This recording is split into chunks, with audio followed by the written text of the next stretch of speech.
Hi everyone, I'm Abby Jacks, Director of Marketing and Growth at LoveAdmin, and you're listening to the Mini Marketing Podcast, where I'll be taking you through the world of marketing for your children's activity organisation with no buzzword bingo, as a promise.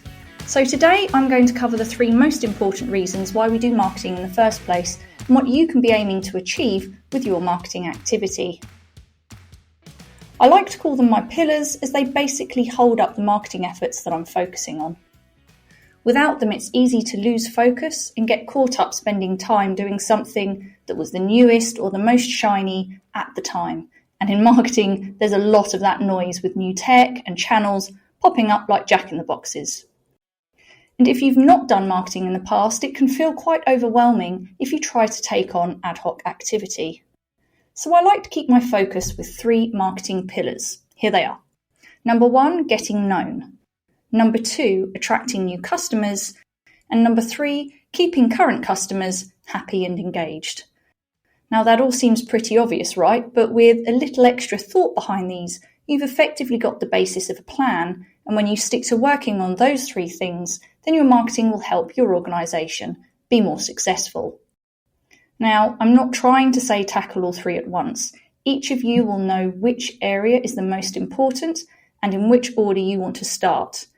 And if you don't, then how about talking to your management team, ask some questions from your customers, and you'll soon have a direction that you all agree on and you definitely know you want to move forward with.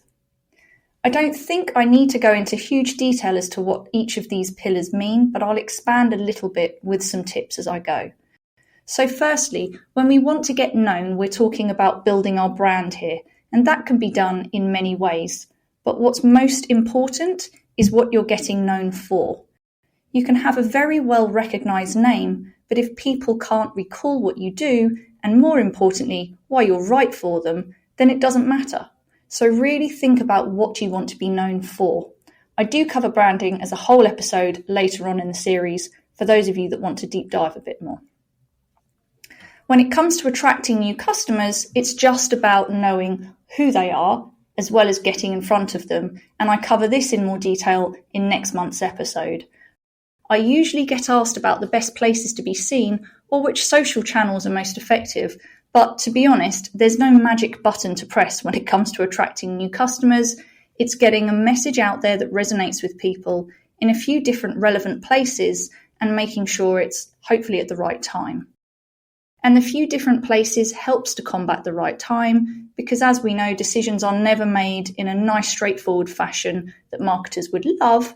So we go for the softly, catchy monkey approach with a drip feed of messages where we think our audience is most likely to be or influenced by. And then keeping your customers engaged and happy, well, that's the key thing for most successful activity providers. But sometimes we can let that overly rule us to the detriment of our own success. Make sure that you test the boundaries of that every now and then to see what changes you can make while they're still remaining loyal and engaged. Let me give you an example. If you want to amend a timetable or increase prices slightly to help cover your costs and remain profitable, but you're worried about how your customers are going to react to that, yes, you might get grumbles. And I'd like to say it's usually from the loudest, not necessarily the masses, that you hear from. But if you're ticking all the right boxes and the children are happy that are attending your sessions, people will adjust. You just have to have that confidence to try it in the first place.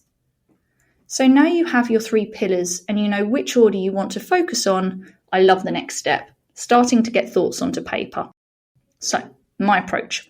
Stick on a playlist that helps you focus, whatever works for you. I'm a big fan of tinkly pianos without words so that I don't start singing. Grab pens and paper and just start mind mapping what you can do and what you need to think about for each of those three key areas. It doesn't need to be pretty or you'll be there for hours. I use whiteboard roll sheets from Amazon that I can stick to walls, doors or windows, and it just uses static. It's like genius. And then I just add to it whenever a thought hits me. It's there all the time. It's looking at me whilst I'm doing my work, and I just pop on and off it as I need to.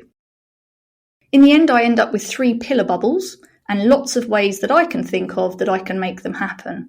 Some of them are easy and can be done with a bit of time and a laptop. Blog, yep, I can do that.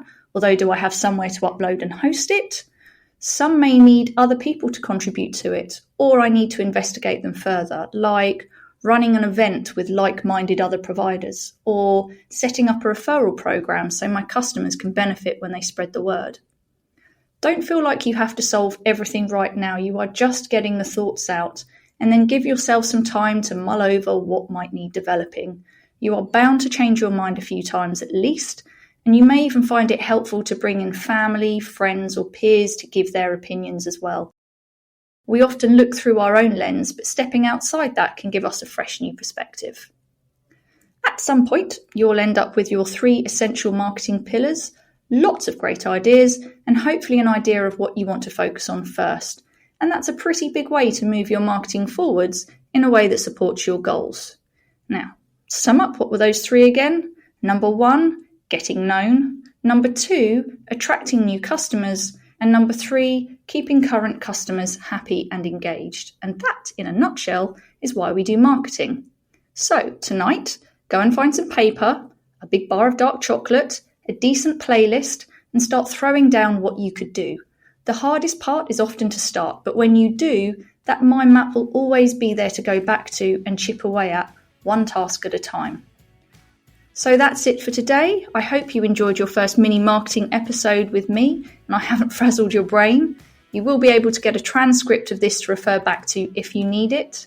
Subscribe to Step to Success channel, and next month I'll take you through who is it for, know your target audience, which is pretty important for all of those 3 pillars to work. I'm just one of the experts dedicated to helping LoveAdmin customers achieve success.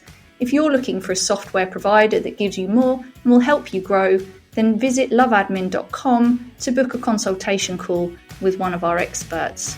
I look forward to seeing you next month. Bye.